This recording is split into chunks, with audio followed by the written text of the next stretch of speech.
नमस्कार दोस्तों, यूपीएससी हिंदी के स्टडी प्लेटफॉर्म में आप सभी का स्वागत है। और हम लोग ये सब्जेक्ट जितना जल्दी ख़त्म करेंगे, नेक्स्ट सब्जेक्ट उतना बढ़िया से स्टार्ट होगा। तो संविधान सभा आज का टॉपिक है, नोट से ही स्टार्ट करते हैं। जैसा कि मैंने आपको बताया है कि मैं कुछ प्रश्न आप लोगों को करा दूंगा। जो लास्ट लेक्चर है उस पर व्यूज़ नहीं है, शायद आप लोगों ने देखा नहीं या थोड़ा बहुत व्यस्त रहे होंगे, जो भी वजह है। तो एक ही 2 लेक्चर बचे हैं, इसको कंप्लीट करके नेक्स्ट सब्जेक्ट स्टार्ट करते हैं। क्या है, सबसे पहले हम लोग देख रहे हैं कि संविधान सभा कि सिद्धांत का सर्वप्रथम दर्शन कब आया। तो 1895 ईस्वी के स्वराज विधेयक में आया। किसके निर्देशन में ये स्वराज विधेयक तैयार हुआ था? तो ये तिलक के निर्देशन में तैयार हुआ था, बीजी तिलक, बाल गंगाधर तिलक। ठीक है।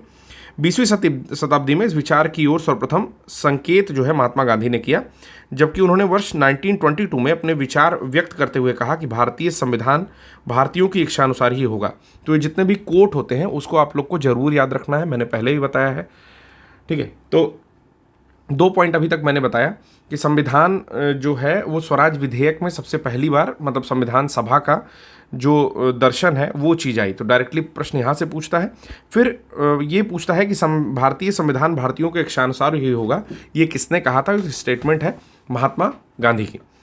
फिर 1924 में मोतीलाल नेहरू ने ब्रिटिश सरकार के सम्मुख संविधान सभा के निर्माण की मांग प्रस्तुत की थी। आपको पता है कि मोतीलाल नेहरू और CR दास ने मिलकर के एक पार्टी का गठन किया था। आपको बताना है कि कौन सी पार्टी थी वो। ठीक है। इसके बाद औपचारिक रूप से संविधान सभा का विचार प्रतिपादन जो है MN रॉय ने किया। तो अगर ये पूछता है कि औपचारिक रूप से किसने प्रतिपादित किया, ठीक है, ऑफिशियली किसने प्रतिपादित किया या फॉर्मली किसने प्रेजेंट किया, ऑफिशियली नहीं, फॉर्मली किसने प्रेजेंट किया, तो MN रॉय ने प्रेजेंट किया। और इस विचार को मूर्त रूप देने का कार्य किसने किया? तो पंडित जवाहरलाल नेहरू ने किया। ठीक है। 1936 में दिसंबर में फैजपुर अधिवेशन में क्या होता है कि संविधान सभा के अर्थ और महत्व की व्याख्या की गई कि क्या वास्तव में संविधान सभा का अर्थ है, कि संविधान सभा में किस तरह के लोग बैठेंगे, किन लोगों की सभा है, और इसका महत्व क्या है, कि किस प्रकार से इसमें काम लिया जाएगा या क्या इंपॉर्टेंस रखती है ये चीज़ें। कैबिनेट मिशन प्लान के अंतर्गत संविधान सभा का गठन किया गया था। तो कैबिनेट मिशन प्लान का मैंने आपको बताया था कि 3 व्यक्ति हैं, एक है स्टैफोर्ड क्रिप्स, एक है पैथिक लॉरेंस और एक है AV अलेक्जेंडर। तीनों का मैंने पद भी बताया था, वो भी याद रखना है, उस पर प्रश्न पूछता है। तो कैबिनेट मिशन प्लान आता है 1946 में और उसी के अंतर्गत संविधान सभा के गठन जो है किया गया था, क्योंकि उसमें जो पॉइंट्स थे उसमें कहा गया था कि भारतीयों के लिए एक संविधान सभा गठित की जाएगी, कॉन्स्टिट्यूएंट असेंबली गठित की जाएगी। कैबिनेट मिशन 24 मार्च 1946 को दिल्ली आया। डायरेक्टली डेट पूछती है तो 24 मार्च जो है वो TB दिवस के रूप में भी मनाया जाता है, ये भी दिमाग में रखेंगे। और 1946 को ये दिल्ली में आया था कैबिनेट मिशन की घोषणा के समय इसके अध्यक्ष जो है पैथिक लॉरेंस थे। स्पष्ट किया थे कि इस मिशन का उद्देश्य जो था वो स्वतंत्र भारत का संविधान तैयार करने के लिए शीघ्र ही एक कार्यप्रणाली तैयार करना था और अंतरिम सरकार के लिए आवश्यक प्रबंध करना था। मतलब इसमें 2 काम करते ये लोग। जैसे जो पैथिक लॉरेंस थे, had made it clear that the objective of this mission, what was the objective, तो इन्होंने क्लियर किया that objective was to prepare a procedure to prepare the constitution of independent India soon and to make necessary arrangement for the interim government. तो interim government के लिए जितने भी necessary arrangement हो सकते हैं उसको भी करना था। कैबिनेट मिशन योजना के तहत ये व्यवस्था थी कि संविधान सभा के निर्माण के लिए प्रत्येक प्रांत को 10 लाख लोगों के लिए एक प्रतिनिधि के अनुपात में जनसंख्या में सांप्रदायिक आधार पर स्थान दिए जाएंगे। तो समझ में आया कि इसमें किस प्रकार लोग चुन करके आते थे। तो 10 लाख पर एक व्यक्ति चुन करके इसमें आता था। ठीक है। और ये चीज़ आपका सांप्रदायिक आधार पर यानी कम्युनल बेसिस ऑफ पॉपुलेशन पर किया जा रहा था। मतदाताओं को केवल 3 वर्ग माने गए। क्या क्या माना गया? एक आम, फिर मुस्लिम और सिख केवल पंजाब के लिए। ठीक है, सिख केवल पंजाब के लिए। ठीक है। तो ये 3 वर्ग थे मतदाताओं के। कैबिनेट मिशन योजना के अनुसार जुलाई 1946 में संविधान सभा के चुनाव हुए और संविधान सभा के प्रांतों के लिए 296 सदस्यों को ही टोटल चुना गया या चुनाव हुए 296 के लिए।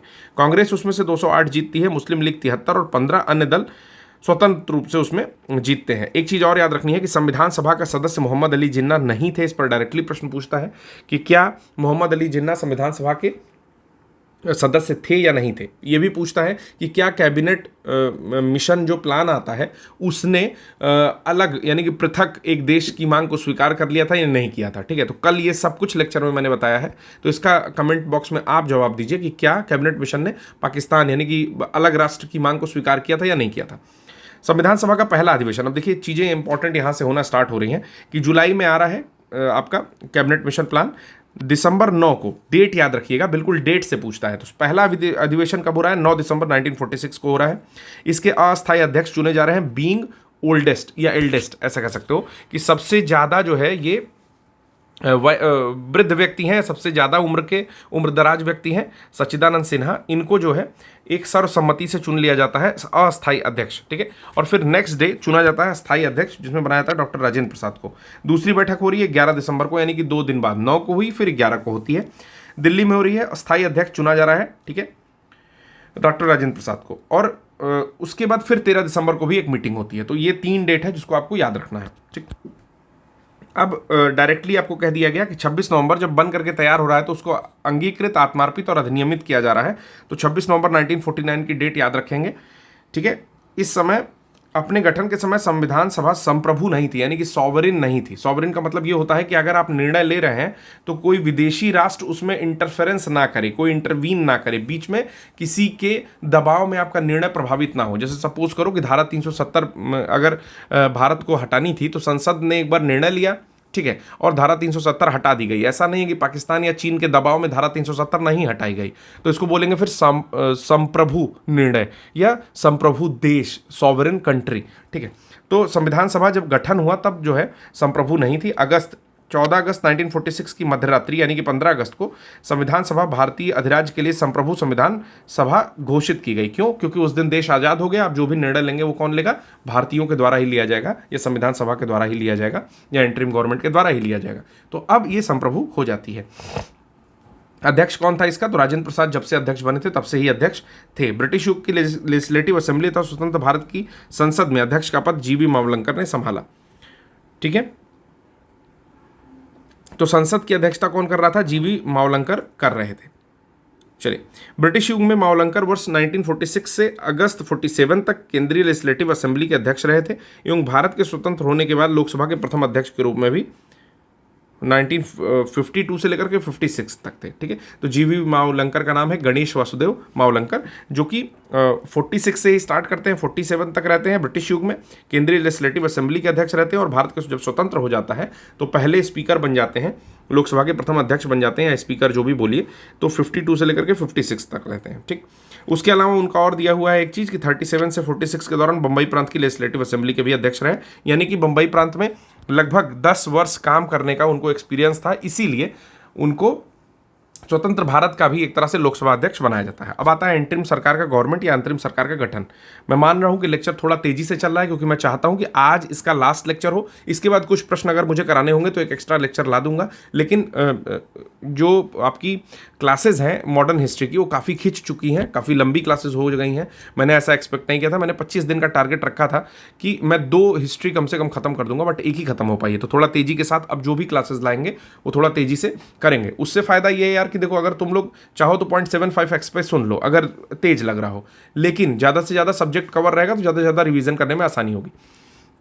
अंतरिम सरकार का गठन। अंतरिम सरकार का गठन क्या है? कहता है कि कांग्रेस द्वारा वायसराय के नवीनतम प्रस्तावों को स्वीकार कर लेने के बाद, जब वायसराय का नवीनतम प्रस्ताव आता है तो 12 अगस्त 1946 को लॉर्ड वेवेल ने कांग्रेस के अध्यक्ष जवाहरलाल नेहरू को अंतरिम सरकार के गठन के लिए निमंत्रण दिया। तो ये याद रखना है कि किसको निमंत्रण दिया, तो जवाहरलाल नेहरू को दिया, ठीक है। क्योंकि एक तरह से मान सकते हो तो पॉलिटिकली लीड कौन कर रहा है? जब गांधी जी पूरी तरह से लीड नहीं कर रहे हैं तो लीड कर रहे हैं कांग्रेस को जवाहरलाल नेहरू कर रहे हैं, और लॉर्ड वेवेल जो है वो इनको ऑफर दे रहे हैं या निमंत्रण दे रहे हैं। 24 अगस्त 1946 को पंडित नेहरू के नेतृत्व में भारत की अंतरिम राष्ट्रीय सरकार की घोषणा हुई और 2 सितंबर को इसका गठन हुआ। तो देखिए, कभी कभी डेट इंपॉर्टेंट है, बट यहाँ पर डेट बहुत ज़्यादा इंपॉर्टेंट नहीं है। फिर भी आप याद रख सकते हो कि जैसे आज 17 अगस्त का दिन है, तो आप ये याद रख सकते हो कि चलो 24 अगस्त के दिन पंडित नेहरू को नेतृत्व की मतलब भारत की पहली अंतरिम सरकार की घोषणा किए और 2 सितंबर को इसका गठन हो गया। मुस्लिम लीग की भागीदारी नहीं थी, ये भी याद रखना है कि क्या इंटरिम गवर्नमेंट में प्रारंभ में मुस्लिम लीग की भागीदारी थी? तो नहीं थी। मुस्लिम लीग की भागीदारी इंटरिम गवर्नमेंट में इनिशियली नहीं थी, ठीक है। राजेंद्र प्रसाद 1946 में बनी जो अंतरिम सरकार थी उसमें खाद्य एवं कृषि मंत्री थे। ये भी पूछता है कि ये क्या थे, तो खाद्य एवं कृषि मंत्री थे। इसमें रक्षा विभाग किसको दिया गया? तो बल बहुत जिसके पास है, जिसके पास बहुत ज़्यादा बल है उसको रक्षा विभाग दे दिया गया। विदेशी मामले और राष्ट्रमंडल किसको दोगे? तो जवाहरलाल नेहरू को दोगे। इसीलिए आप बाद में देखोगे तो जो नैम बनता है, नॉन अलाइंड आपका मूवमेंट जो होता है, ठीक है, गुट निरपेक्ष आंदोलन जो हो रहा है उसमें भी लीड कौन कर रहा है, तो कई सारे लोग हैं उसमें। टीटो है, फिर उसमें एक जो है जवाहरलाल नेहरू भी हैं। क्यों? क्योंकि राष्ट्रमंडल वाला भी यही देख रहे हैं, तो बहुत सारे देशों के साथ और विदेशी मामले भी देख रहे हैं, तो बहुत सारे राष्ट्राध्यक्षों के साथ जो है उनका जो है ठीक ठाक उठना बैठना है, या कह सकते हो कि बातचीत है। ठीक है, तो याद रखना है कि राष्ट्रमंडल और विदेशी मामले यानी कॉमनवेल्थ और जो फॉरेन मिनिस्ट्री है वो जवाहरलाल नेहरू के पास है। आसिफ अली को रेल मिला था, ये चीज़ याद रखनी है।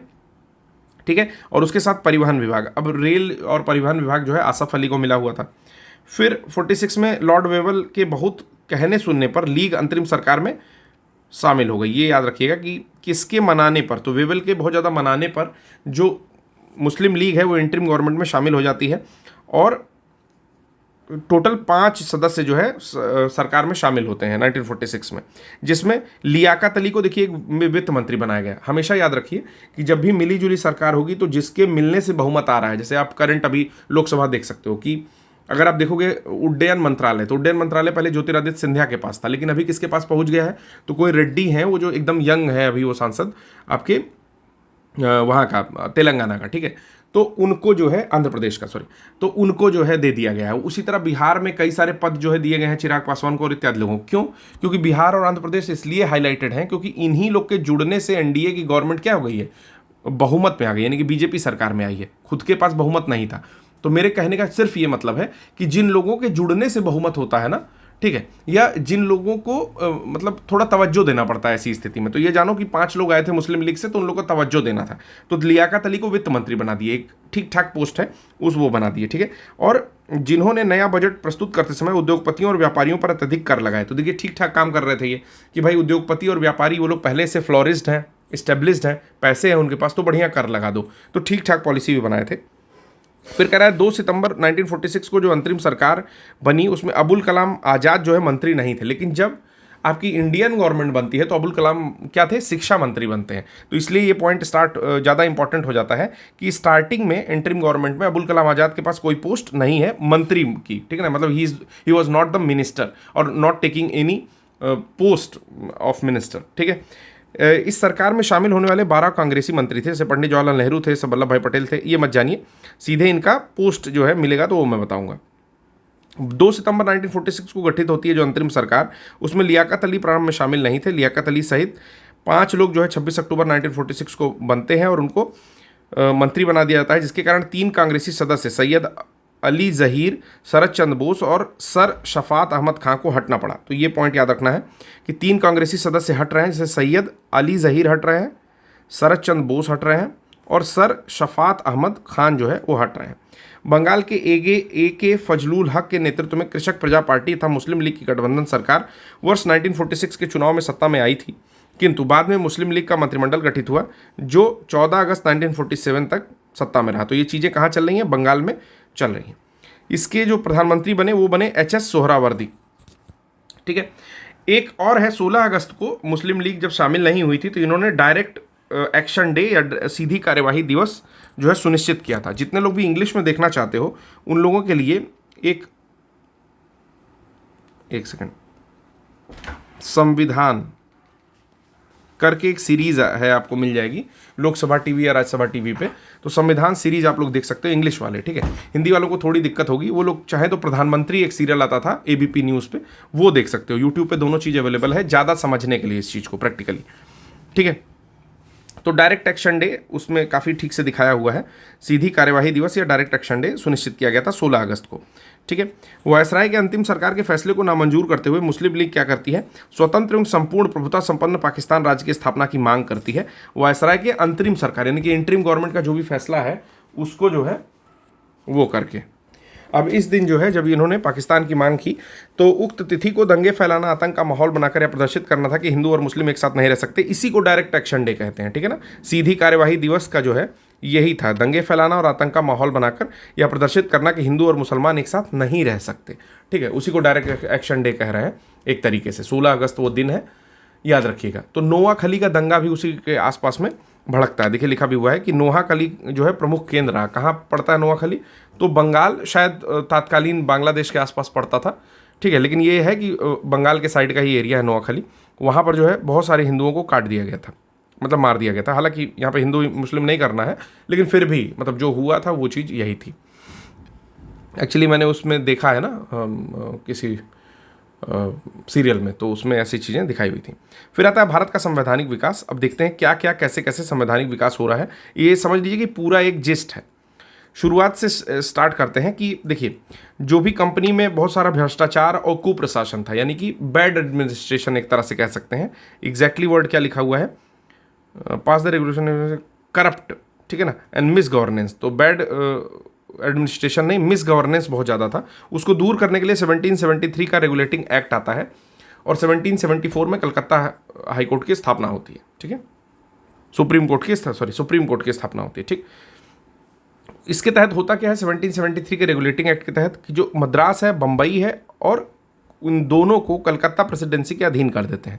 तो देखिए, दो तीन चीज़ें इंपॉर्टेंट है, जैसे मद्रास प्रेसिडेंसी एक इंपॉर्टेंट है, एक बम्बई प्रेसिडेंसी इंपॉर्टेंट है, एक कलकत्ता प्रेसिडेंसी है। तो ऐसे समझ लो कि कलकत्ता के अधीन ही इन दोनों बड़े प्रेसिडेंसियों को कर दे रहे हैं।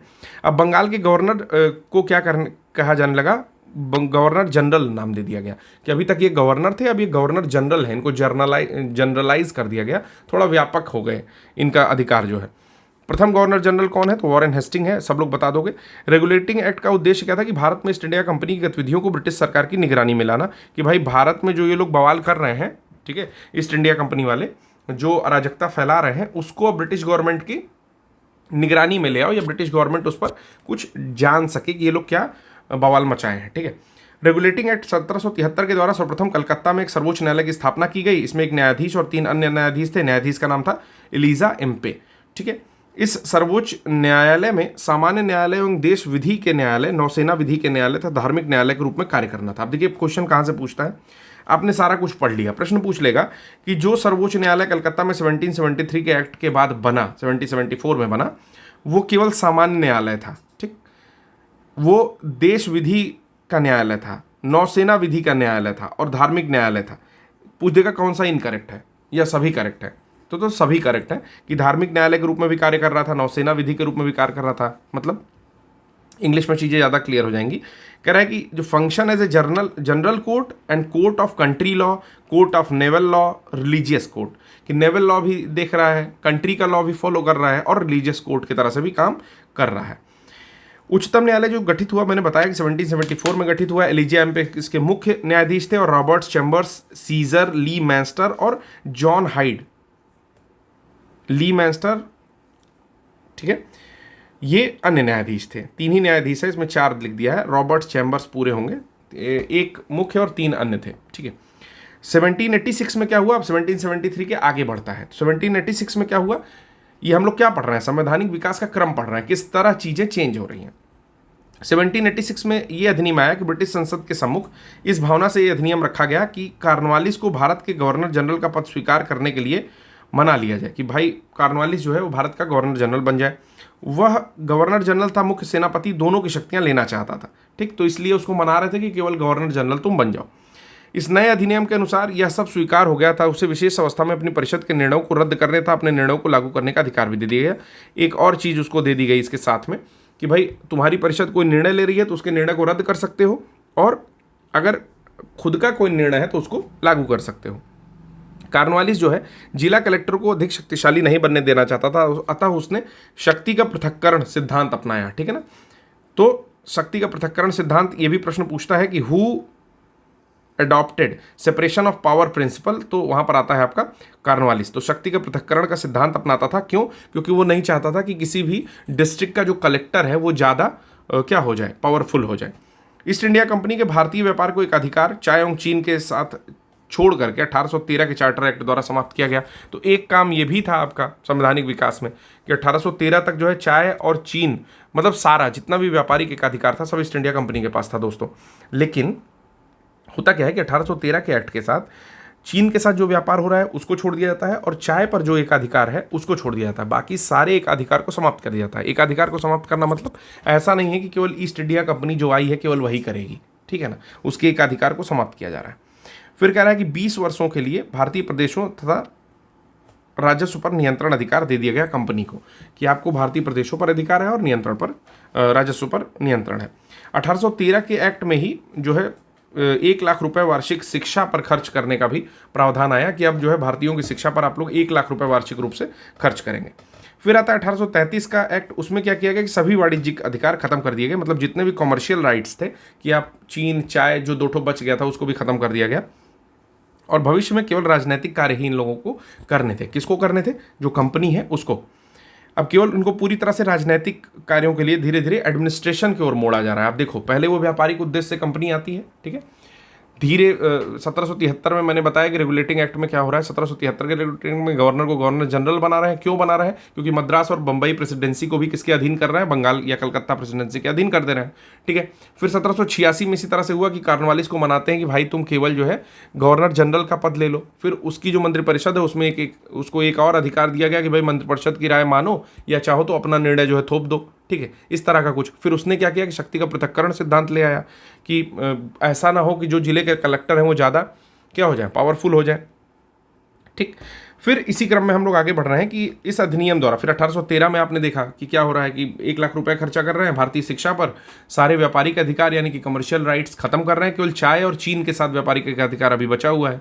फिर 20 साल के लिए क्या दे रहे हैं कि राजस्व पर अधिकार दे रहे हैं और जो भी जिले हैं उन पर अधिकार दे रहे हैं कंपनी को कि अब आप वहाँ पर एडमिनिस्ट्रेशन देखो, एक तरह से प्रशासन देखो। फिर उसके 20 साल बाद जब 1833 में आ रहा है तो क्या हो रहा है कि जो भी एक आध जो बचे हुए थे व्यापारिक एक अधिकार, कमर्शियल राइट्स जो बचे हुए थे जैसे चाय और चीन वाला, उसको भी खत्म कर दे रहे हैं और पूरी तरह से इसको प्रशासन की ओर या राजनीति की ओर जो है मोड़ा जा रहा है। अब इस अधिनियम के द्वारा एक काम और हुआ कि बंगाल के गवर्नर जनरल को समूचे भारत का गवर्नर जनरल बना दिया गया। अब एक चीज़ और हो रही है कि देखिए, अब पूरा इंडिया कंट्रोल कर रहा है। जो यहाँ का गवर्नर जनरल था बंगाल का, वो भारत का गवर्नर जनरल बन रहा है, यानी कि पूरा इंडिया कंट्रोल कर रहा है, ठीक है। इस अधिनियम द्वारा कानून बनाने के लिए गवर्नर जनरल की परिषद में एक कानून सदस्य को भी रख रहे हैं कि भाई कुछ कानून बनाना होगा तो कैसे बनेगा, तो विधि सदस्य या लॉ मिनिस्टर या कानूनी सदस्य, चौथा सदस्य है। 3 लोग पहले होते थे, एक और आ गया। कौन था? मैकॉले था। भारतीय सदस्य नहीं बल्कि अंग्रेज होना चाहिए कि कानून कौन बना रहा है? अंग्रेज बना रहा है। सर्वप्रथम मैकाले को विधि सदस्य के रूप में परिषद में शामिल किया गया। फिर आता है 1853 का चार्टर एक्ट। इसमें व्यवस्था किया गया कि जो नियंत्रण बोर्ड है, ठीक है ना, यानी कि आपका बोर्ड ऑफ कंट्रोल जो है वो और उसके अन्य पदाधिकारियों का वेतन सरकार द्वारा निश्चित होगा, लेकिन कंपनी धन देगी।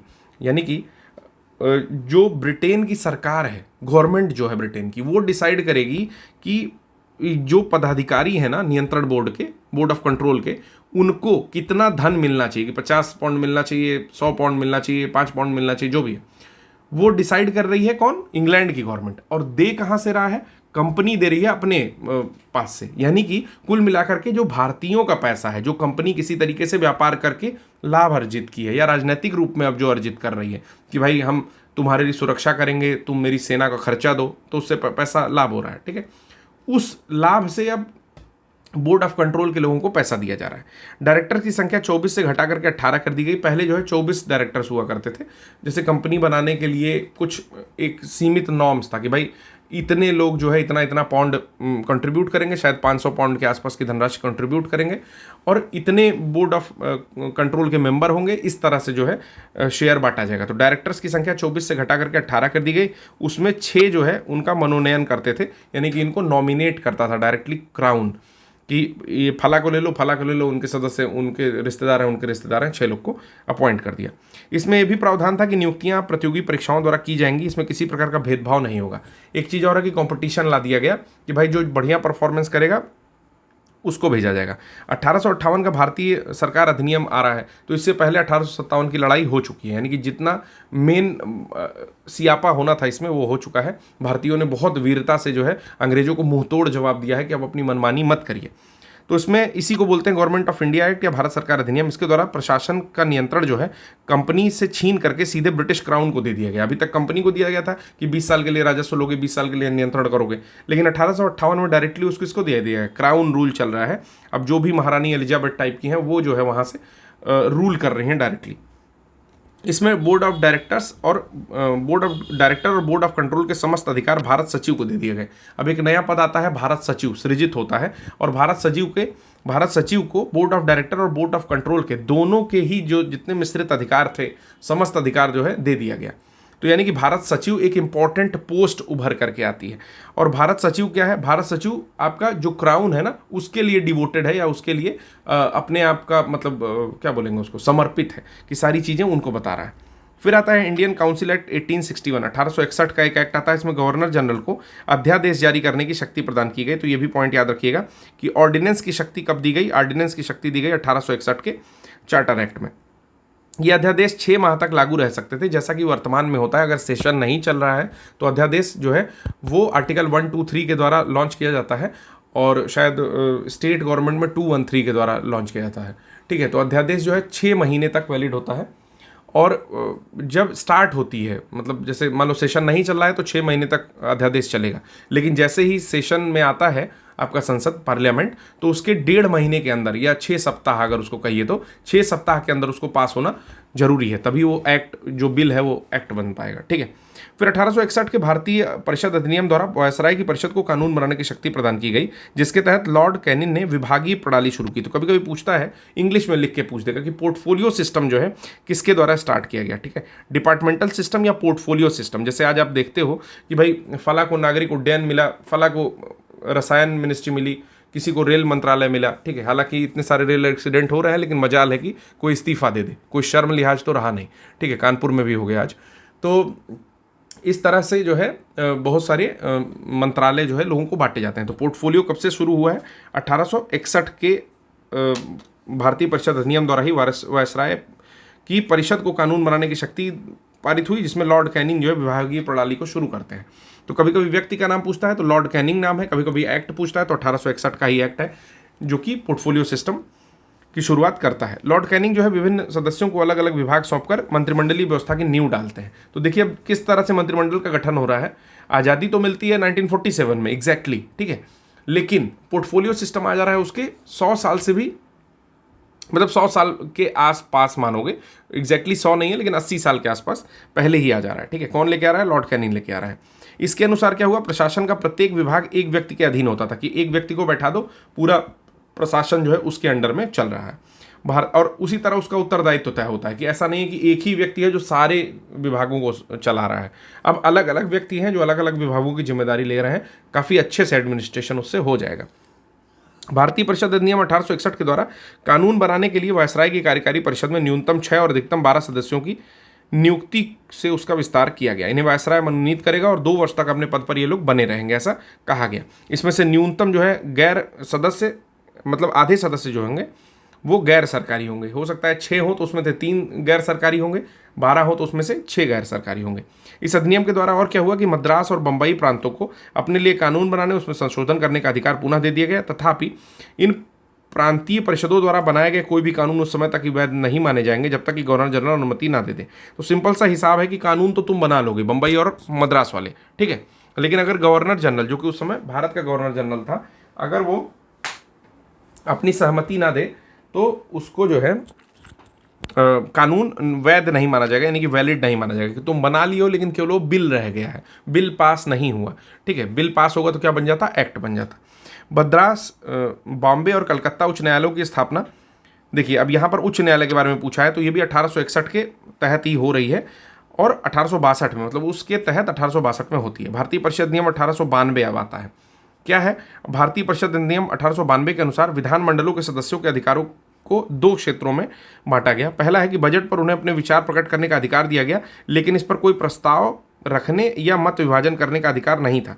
मतलब केवल जो सदस्य हैं ना विधानमंडल के, वो अपना विचार रख सकते हैं कि भाई ऐसा नहीं ऐसा भी किया जा सकता है। ठीक है, अगर कोई चीज़ ठीक लगेगी तो उसमें अमेंडमेंट करेंगे, लेकिन अगर वो लोग चाहें कि हम लोग इस पर कोई प्रस्ताव ले आ दें, ठीक है, किसी भी तरह का कटौती, मतलब कई सारा प्रस्ताव होता है, आप लोगों ने पढ़ा भी होगा, कटौती तो बजट में होती है, तो मतलब कोई प्रस्ताव ले आ दें या मत विभाजन कर दें, चलो वोटिंग कर लेते हैं, तो ऐसा काम नहीं कर सकते ये लोग। मतलब कोई अमेंडमेंट की शक्ति नहीं दी गई, लेकिन अपना विचार प्रकट कर सकते हैं विधानमंडल के सदस्य। और दूसरा, सार्वजनिक हित के मामले में 6 दिन की पूर्व सूचना पर या 6 दिन की सूचना देकर प्रश्न पूछने का अधिकार हुआ, कि भाई पहले ही जो भी वहाँ का मुखिया होगा उसको कह देंगे कि हम लोग को प्रश्न पूछना है, तो 6 दिन बाद उनको मौका दिया जाएगा कि चलो प्रश्न पूछ लो। ठीक है, चलो एक छूट और इस तरह की मिलती है 1892 में।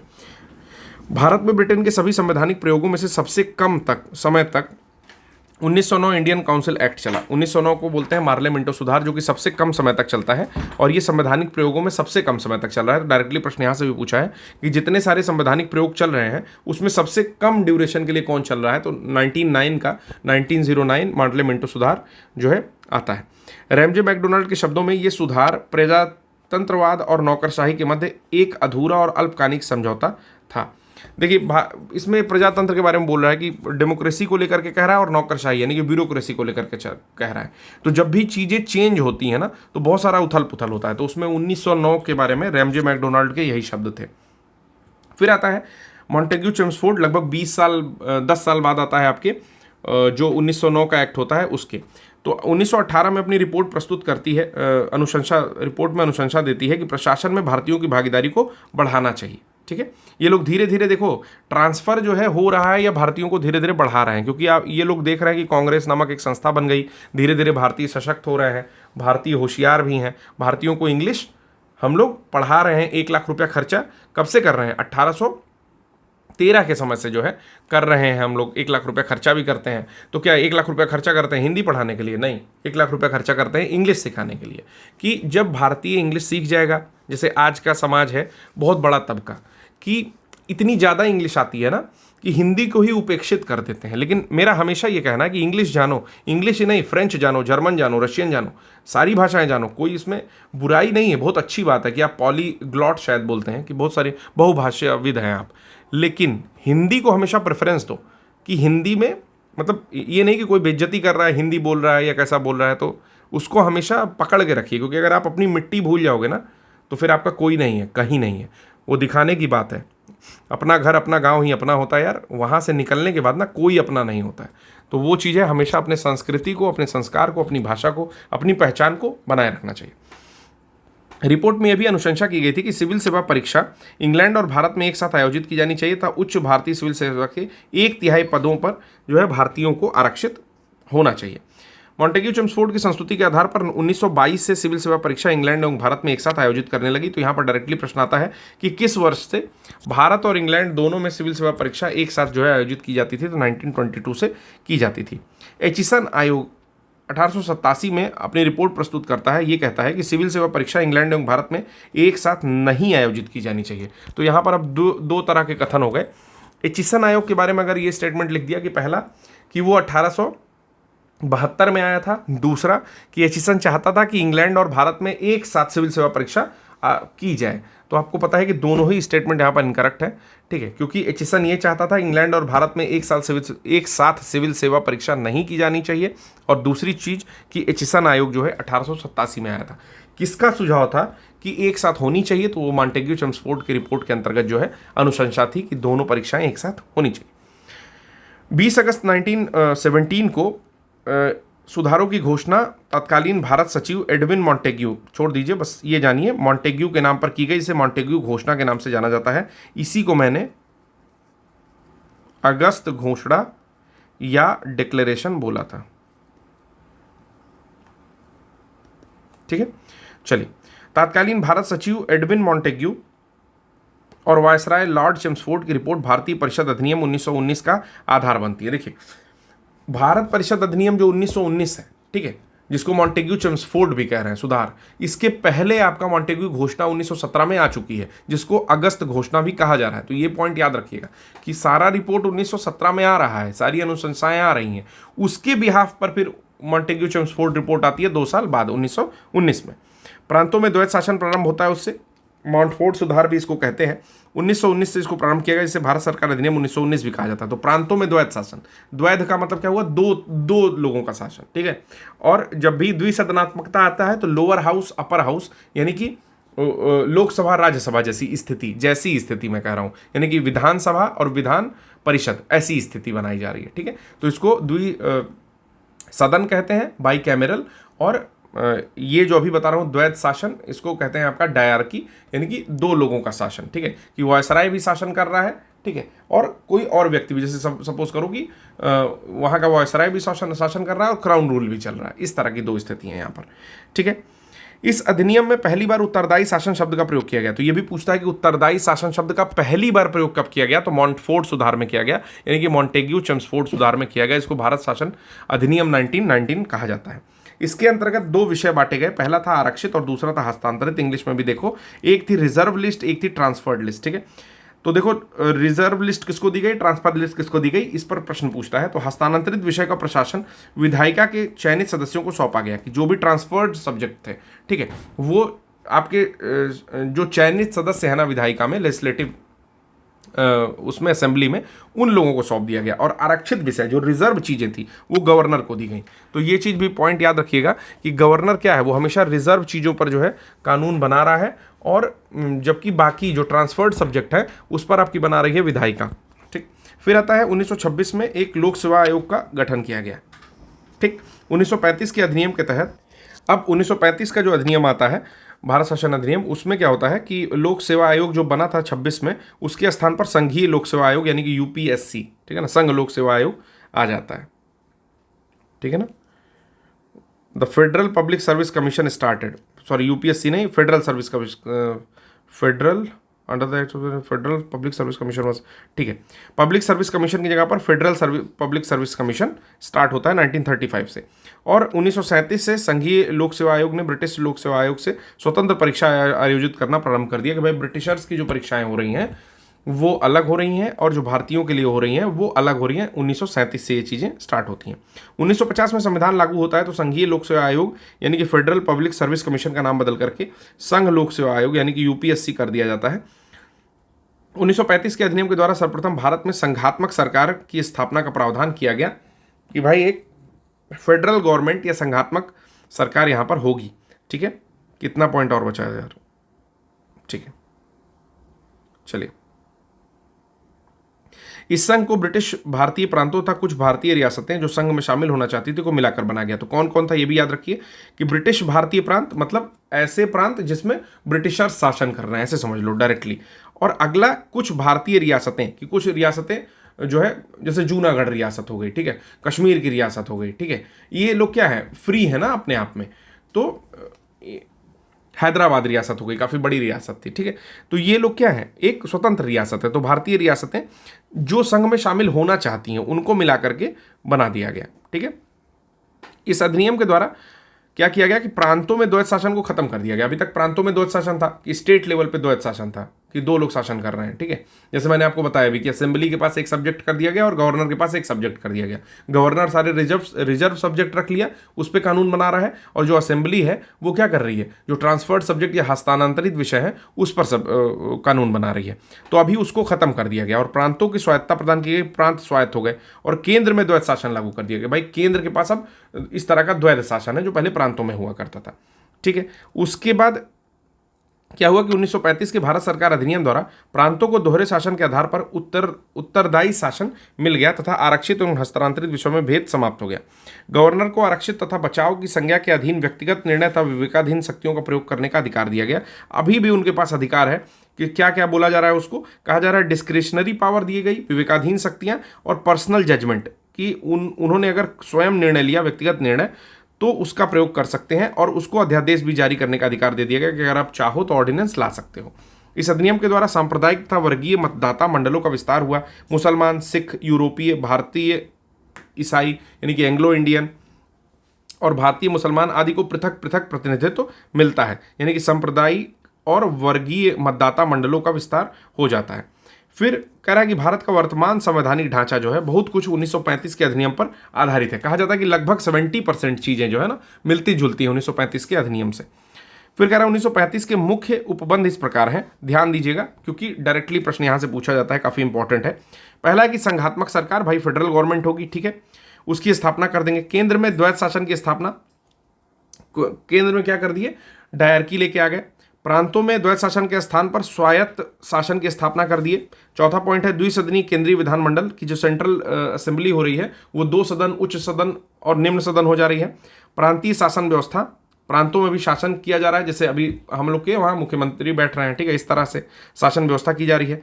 प्रांतीय विधानमंडल, प्रांतों में विधानमंडल की जा रही है। केंद्र एवं प्रांतों में शक्ति का विभाजन या शक्ति का पृथक्करण यानी कि सेपरेशन ऑफ पावर, कि भाई आज भी हम लोग के पास क्या है, 3 तरह की लिस्ट चलती हैं। एक तो होता है केंद्र सूची, राज्य सूची और समवर्ती सूची, ठीक है। तो अलग अलग जो है सबका एरिया दिया गया है कि लोग कानून बनाए, तो वो चीज़ दे रहा है। फेडरल न्यायालय की स्थापना यानी कि एक संघीय न्यायालय होगा जिसको हम लोग सुप्रीम कोर्ट बोल रहे हैं, जो कि दिल्ली में एस्टेब्लिश है। तो इसके तहत क्या हुआ, 1935 के अधिनियम के बारे में जवाहरलाल नेहरू ने कहा, एक कार जिसमें ब्रेक तो है पर इंजन नहीं। काफ़ी भद्दा कमेंट कर दिए, इंजन तो है पर ब्रेक नहीं, तो समझ में आ रहा था, ये कह दिया कि ब्रेक है लेकिन इंजन है नहीं है, तो बेचारा चलेगा कैसे फिर, ठीक है। जो याद रखिएगा, डायरेक्टली स्टेटमेंट कोट करके पूछता है। जवाहरलाल नेहरू जो है बहुत साल तक जो है प्रधानमंत्री रहे हैं, 3 कार्यकाल रहा है, और मोदी जी जो उनको पिछाड़ देंगे, लग रहा है ऐसा ही, ठीक है। पंचशील के प्रणेता थे, पंचशील सिद्धांत मानते थे, और गुट निरपेक्षता में विश्वास करते थे। गुट निरपेक्षता को ही नॉन अलाइंड मूवमेंट या नैम समिट कहते हैं, ठीक है। भारतीय राष्ट्रीय कांग्रेस ने अपना लखनऊ अधिवेशन 1936 में भारतीय शासन अधिनियम 1935 को अस्वीकार किया था, कि भाई लखनऊ में एक अधिवेशन होता है 1936 में, उसमें कहते हैं कि 1935 अधिनियम की जो बातें हैं ना, हम उनको स्वीकार नहीं कर रहे हैं, ठीक है। और अधिवेशन की अध्यक्षता कौन करता है 36 में, तो जवाहरलाल नेहरू कर रहे हैं। जवाहरलाल नेहरू ने भारतीय सरकार अधिनियम 1935 को गुलामी का अधिकार या दास्ता का आज्ञापत्र बताते हुए उसकी कटु आलोचना की थी, यानी कि इसको स्लेवरी मैंडेट ये कह रहे थे और क्रिटिसाइज किए थे, स्लेवरी मैंडेट कह करके। ब्रिटिश शासन के पूरे इतिहास में वर्ष 1935 का अधिनियम सबसे लंबा चौड़ा प्रालेख था, ठीक है। इसमें 14 भाग थे, 321 धाराएं और 10 अनुसूचियां थी। तो अनुसूची 10 है, 321 धाराएं और 14 भाग। तो आपको देख देख के लग रहा होगा कि हाँ यार, वर्तमान कॉन्स्टिट्यूशन जो हमारा है वो कहीं ना कहीं तो इससे प्रेरित लग ही रहा है। इसी तरह तो हम लोग भी रखे हुए हैं कि पार्ट इतने हैं, आर्टिकल्स इतने हैं और जो शेड्यूल्स इतने हैं, तो हाँ बिल्कुल इससे प्रेरित था। कह रहा है कि भारत सरकार अधिनियम 1935 में अंतर्विष्ट अनुदेश प्रपत्र इंस्ट्रूमेंट ऑफ इंस्ट्रक्शन को वर्ष 1950 में भारत के संविधान में राज्य की नीति निर्देशक तत्व के रूप में समाविष्ट किया गया है। यानी कि एक उसमें अंतर्विष्ट अनुदेश पत्र भी दिया गया था, जिसको हम लोग इंस्ट्रूमेंट ऑफ इंस्ट्रक्शन भी जानते हैं। उसको 1950 में राज्य के नीति निर्देशक तत्व यानी कि DPSP, directive principle of state policies करके जो है उसमें जो है शामिल कर दिया गया, ठीक, कि ऐसा दिशा निर्देश देते हैं कि भाई स्टेट इस हिसाब से चलना चाहिए। डीपीएसपी 36 से लेकर के 51 तक आता है, ठीक है। आलोचकों ने इसे केवल पवित्र लोकोक्तियां कहा है, तो आलोचक इसको कहते थे पवित्र लोकोक्ति है। अब आता है आधुनिक इतिहास का विविध वाला पोर्शन छोड़ के सबसे लास्ट पोर्शन जो आज खत्म हो सकता है उसको हम लोग कर लेना है, पत्रिकाएं, पुस्तकें और उनके लेखक। ये मुझे बहुत पसंद है, ये पोर्शन मुझे बहुत अच्छा लगता है, ठीक है। आप लोगों से बहुत सारे लोगों को बहुत मजा आता होगा, ठीक है, क्योंकि ये चीज़ें बचपन से पढ़ी हुई होती हैं तो काफ़ी याद भी होती हैं और नई चीज़ें मिलने पर अच्छा भी लगता है, ठीक है। चलिए स्टार्ट करते हैं। पहला ही पॉइंट है, एनी बेसेंट 1898 में सेंट्रल हिंदू कॉलेज की स्थापना करती हैं। इसको सेंट्रल हिंदू कॉलेज जो है ये आपका, और फिर 1907 में थियोसॉफिकल सोसाइटी की स्थापना ये लोग करती हैं। 2 तरह का पेपर निकाल रही है, 2 पेपर निकाल रही है, मतलब न्यू इंडिया निकाल रही है। याद रखना, यंग इंडिया कौन निकालता है, गांधी जी निकालते हैं। न्यू इंडिया निकाली है ये 1914 में, और कॉमनवेल्थ भी निकालती हैं। पुस्तक लिखी है annuls and activities of Rajasthan, ठीक है। एनल्स एंड अच्छा एक्टिविटीज़ नहीं, एंटीक्विटीज़ है। एंटीक्विटी मतलब होता है कुछ विशेष चीज़ें, ठीक है। अच्छा एंटीक्विटी ही लिखा हुआ है, एंटीक्विटीज़ ऑफ, एंटीक्स कहते हैं ना, तो उसी तरह से एंटीक्विटी वहाँ पर लिखा हुआ है, antiquities of Rajasthan. Colonel James Tod ने राजस्थान की सामंतवादी व्यवस्था के बारे में भी विस्तार से लिखा है। तो किसने लिखा है राजस्थान की सामंतवादी व्यवस्था के बारे में, colonel James Tod. Shyamji Krishna Varma आते हैं, लंदन में है, ये द इंडियन सोशलॉजिस्ट नामक प्रकाशन करते हैं। अधिवक्ता और पत्रकार हैं, यानी कि लॉयर हैं और जर्नलिस्ट हैं। आमार सोनार बांग्ला कौन लिख रहा है, 1905 में बंग भंग आंदोलन के दौरान रविन्द्रनाथ टैगोर लिखते हैं। और एक चीज़ और बता दूं कि अमार सोनार बांग्ला जो है, सोनार बांग्ला, वो बांग्लादेश का जो है नेशनल एंथम है। वहीं जनगण मन जो है हम लोग का है, ये भी रविंद्रनाथ टैगोर ने ही लिखा है, वो इंडिया का जनरल मतलब नेशनल एंथम है। इस गीत का संगीत कौन दिया, गगन हरकारा ने दिया। अमी कोढ़े पाबो तारे इससे प्रेरित है। अमी कोढ़े पाबो तारे सबोले गोजे मारे, मतलब ऐसे ही बता रहा हूँ, पता नहीं असलियत है कि नहीं। इस गीत की प्रथम 10 पंक्तियों को वर्ष 1972 में बांग्लादेश ने राष्ट्रगान या नेशनल एंथम के रूप में अपना लिया। तो कितनी पंक्तियों को अपनाया है, 10 पंक्तियों को अपनाया है। इस गीत का अंग्रेजी अनुवाद कौन किया था, सईद अली एहसान ने किया था। एहसान कर दिए थे, सईद अली नाम है उनका। उल्लेखनीय कि रविन्द्रनाथ टैगोर ने भारत के राष्ट्रगान जनगण मन की भी रचना की है। एकमात्र ऐसे विश्व के कवि हैं जिनकी रचनाएं दो देशों ने राष्ट्रगान के रूप में अपनाई है। गीतांजलि का मूल बांग्ला संस्करण 14 अगस्त 1910 को प्रकाशित हुआ था। मूल कौन सा संस्करण था? तो बांग्ला संस्करण था। और उसके लिए जो है अंग्रेजी संस्करण फिर बाद में 1912 में प्रकाशित हुआ और 1913 में इनको साहित्य का नोबेल प्राइज मिल गया गीतांजलि के लिए। ठीक है, विचारात्मक पुस्तक है हिंद स्वराज, महात्मा गांधी ने लिखा। मूल रूप से गुजराती भाषा में 1909 में लिखा। एक समुद्र जहाज के डेक पर लिखे थे जब वे लंदन से दक्षिण अफ्रीका के केप टाउन में वापसी कर रहे थे। तो कहाँ लिखे थे ये भी जरूरी है, समुद्री जहाज के डेक पर ये लिखते हैं जबकि दक्षिण अफ्रीका से केप टाउन आ रहे हैं, जिस पर ब्रिटिश सरकार द्वारा प्रतिबंध लगा दिया गया था हिंद स्वराज पर, और बाद में प्रतिबंध से बचने के लिए इसे अंग्रेजी में अनुवादित किया गया। ठीक है, जब उसको गुजराती में लिखे तो वो कर दिया गया, बैन कर दिया गया, फिर उसको इंग्लिश में ट्रांसलेट किया।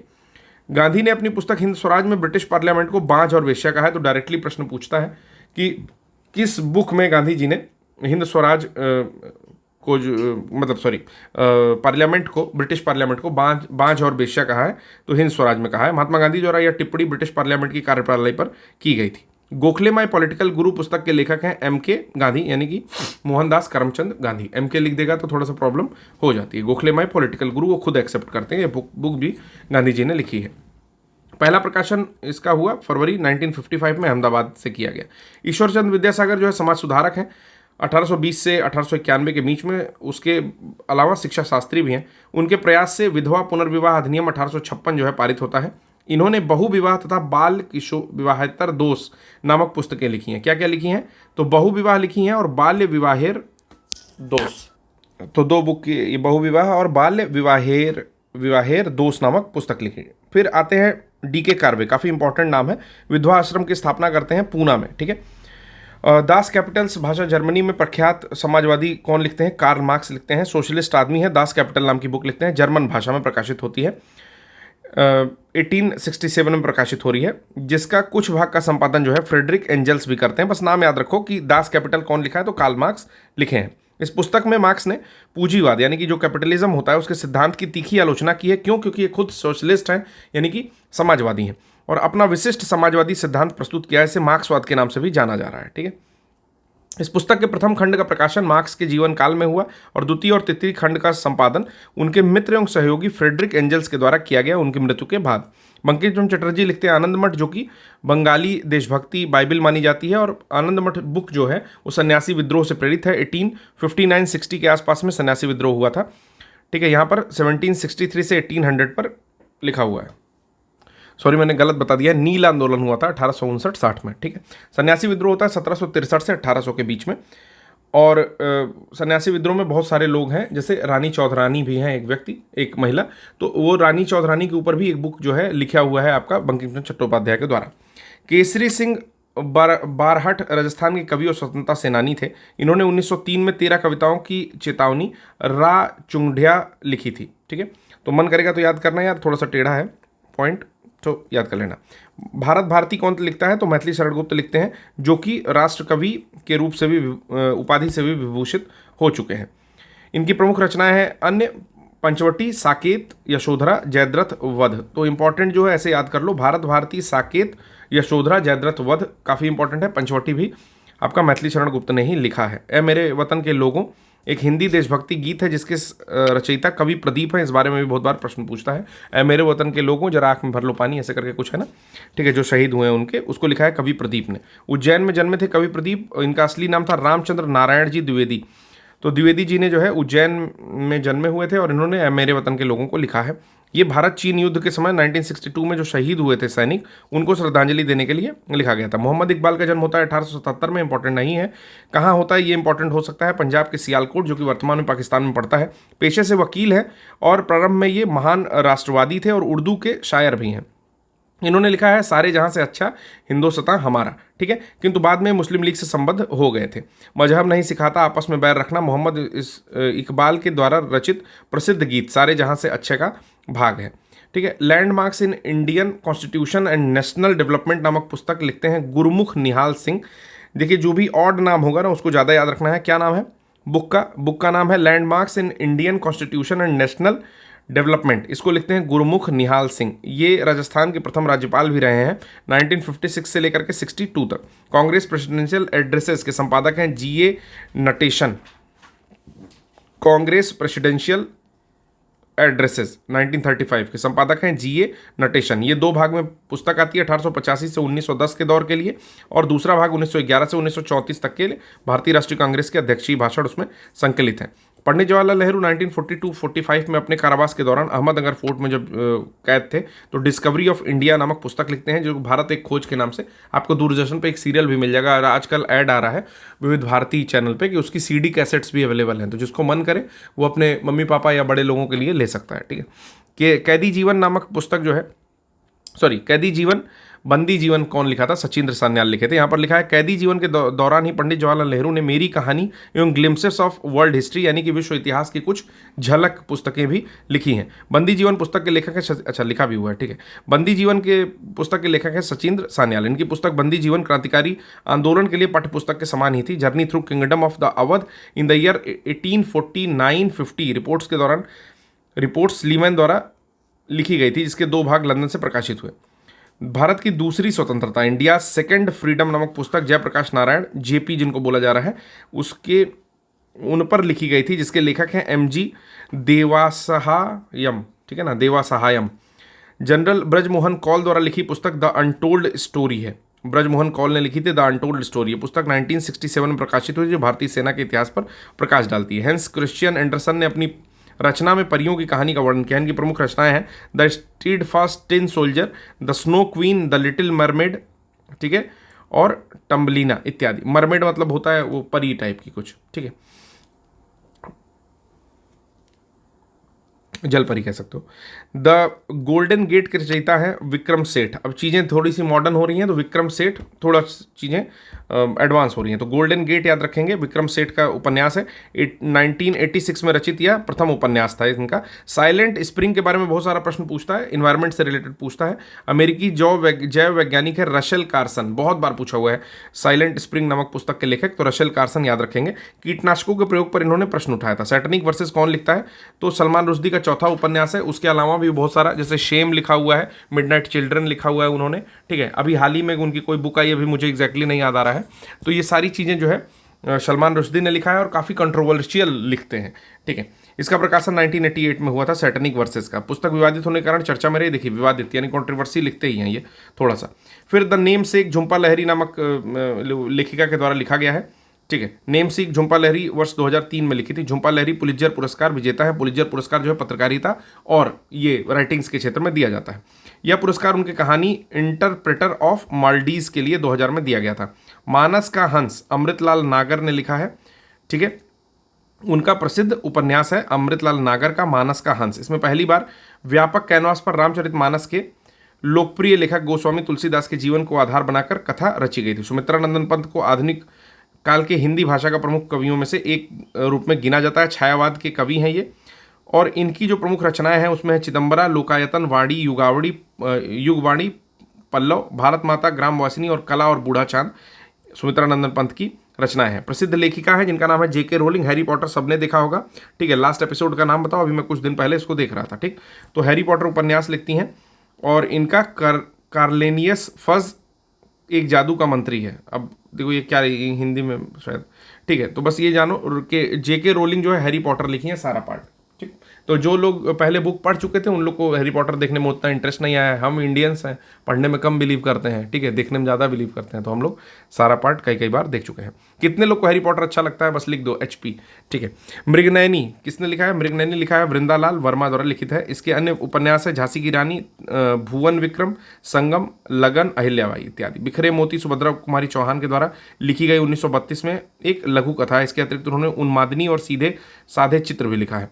डेविड कॉपरफील्ड के द्वारा जो है अंग्रेजी भाषा के उपन्यासकार हैं। डेविड कॉपरफील्ड एक उपन्यास है, डेविड कॉपरफील्ड एक उपन्यास है जिसको चार्ल्स डिकिंस ने लिखा है। चार्ल्स डिकिंस की एक और बहुत फेमस बुक है, मैं आपको बताता हूँ। तो ऑलिवर ट्विस्ट जो है उनकी बहुत फेमस एक रचना है, वो भी याद रखिएगा, ठीक है, लिख दे रहा हूँ। ऑलिवर ट्विस्ट जो है चार्ल्स डिकिंस की एक फेमस रचना है, ठीक है। अब ये जो डेविड कॉपरफील्ड लिखा हुआ है, ये चार्ल्स डिकिंस के जीवन पर ही आधारित है। The proudest day Anthony read और डेविड फिशर द्वारा लिखित पुस्तक है जिसमें भारत की स्वतंत्रता से संबंधित कहानी लिखी गई है। कामायनी जयशंकर प्रसाद के द्वारा लिखा गया महाकाव्य है। इस महाकाव्य में मनु एवं श्रद्धा का प्रेम प्रसंग है या प्रसंग है, सॉरी। इनकी प्रमुख अन्य रचनाएं जयशंकर प्रसाद की हैं आंसू लहर, कामायनी, कंकाल, तितली, अजातशत्रु। ठीक है, फिर आते हैं बेरियन एल्विन। उन्होंने बैगा जनजाति का अध्ययन किया था, बैगा नामक पुस्तक लिखी। तो ये भी याद रखिएगा, बैगा जनजाति का अध्ययन करने वाले बेरियर एल्विन ने बैगा नामक बुक लिखी है। जनजातियों के लिए इन्हें राष्ट्रीय उपवन बनाने का सुझाव दिया था। मतलब ये चाहते थे कि मेकिंग ए नेशनल पार्क बना दिया जाए ट्राइब्स के लिए। ठीक है, अच्छा सुझाव भी था इनका। तो यहाँ पर बस उतनी ही लिखी हुई है, और भी बुक्स हैं वैसे, लेकिन अभी इसमें जितना लिखा है उतना मैंने पढ़ा दिया। एक लेक्चर और लूँगा, ठीक है, जो चीज़ें बच गई हैं उसको मैं बिल्कुल क्लियर कर दूंगा। ठीक है, और जितनी बुक्स बची हैं वो भी इसमें क्लियर हो जाएंगे, और जितने समाचार पत्र बचे हैं। तो आपके पास केवल एक दिन का समय और है। कोई भी डाउट हो, कोई प्रश्न हो तो आप लोग पूछ सकते हैं। आज के लिए बस इतना ही, धन्यवाद।